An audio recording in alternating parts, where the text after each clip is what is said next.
Welcome once again to Plan Physiology Unit 1, Session 2, Leaf Adaptations for Photosynthesis. And by the end of this session, students should be able to list the external structures of the leaf that enable it to perform the functions of photosynthesis. You should draw the cross sections of the monocot and dicot leaves to show how the leaf internally adapted for photosynthesis, and give an outline account of the internal adaptations of the leaf for photosynthesis. Figure 1 shows a common leaf from a dicot and a monocot. What common features do you find amongst them? Now look at the summary equation of the process of photosynthesis. 6 molecules of carbon dioxide plus 6 molecules of water plus light in the presence of chlorophyll, giving us a glucose molecule and oxygen, which moves into the atmosphere. What are needed for photosynthesis to take place? Carbon dioxide, water, and light. That's right. So how is the leaf adapted to obtain these substances? Capture light from the atmosphere and put them together to produce sugar, as we see in this equation. Answers to these questions will be the focus of our discussion in this session. So this is a vivid description of a monocot leaf and a dicot leaf. A monocot leaf have parallel veins with a lamina, and that is a vein. And dicotyledonous leaf has net or branching veins. You have the lamina and its veins being duly displayed, as we can see. So the external adaptive features of the leaf for photosynthesis. Earlier we posited what features are common to all the different kinds of leaves in figure 1. Together, let us write down our observation. The flat surface, that is one. No matter the shape of the leaf, it has a flat surface, so it can present a large surface area to maximize the absorption of light energy. This could be the guide for the building of solar panels. So the second one is the leaf petiole. All leaves are held in position and oriented for effective exposure to the atmosphere to absorb maximum light energy. In fact, on a tree, every leaf is positioned for effective absorption of radiant energy. The leaf arrangement on a tree or shrub, allowing every leaf to be exposed to absorb light energy, is called leaf mosaic. 3. Thin lamina. Each leaf does not only have a flat surface, it also looks thin. You will soon see from the transverse section of the leaf that only few cell types constitute it. The thinness of the leaf allows for rapid diffusion of carbon dioxide to reach inner cells quickly. It also makes it possible for radiant energy to reach all photosynthesizing cells at once. So internal adaptive features of the leaf. You have sunlight reaching up to the waxy cuticle, that's the upper epidermis, that is just beneath the waxy cuticle.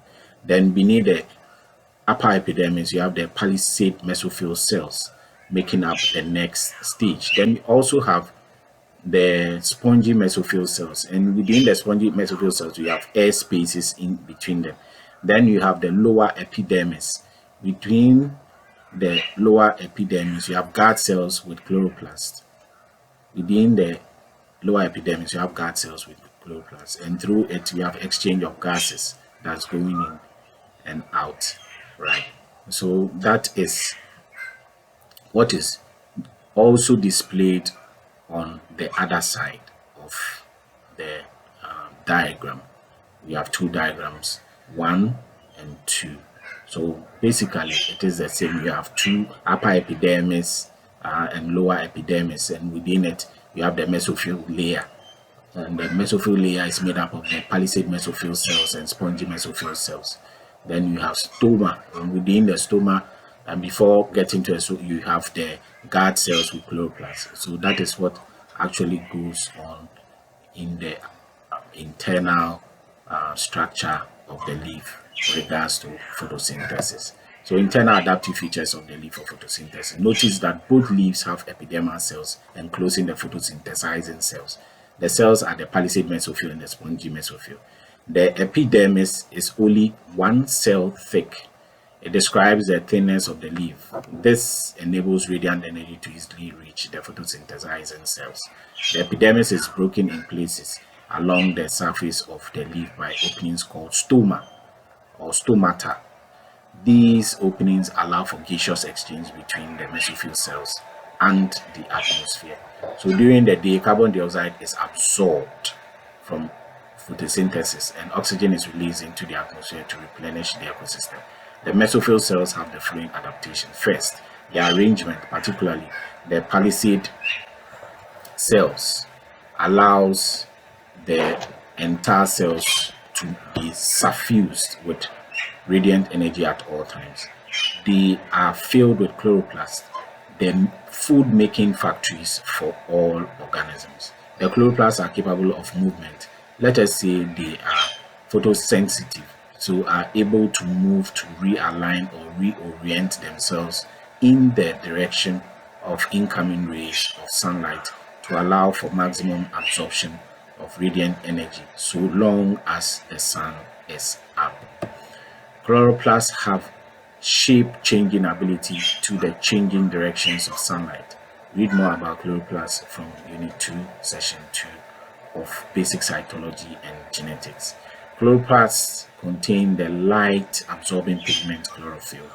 And mesophyll cells are surrounded by a thin film of water that enhances movement of substances in and out of cells.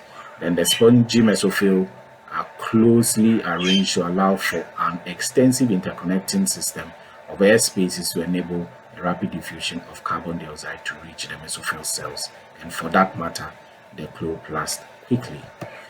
Interconnecting system of air spaces in mesophyll allows rapid diffusion of carbon dioxide to mesophyll cells.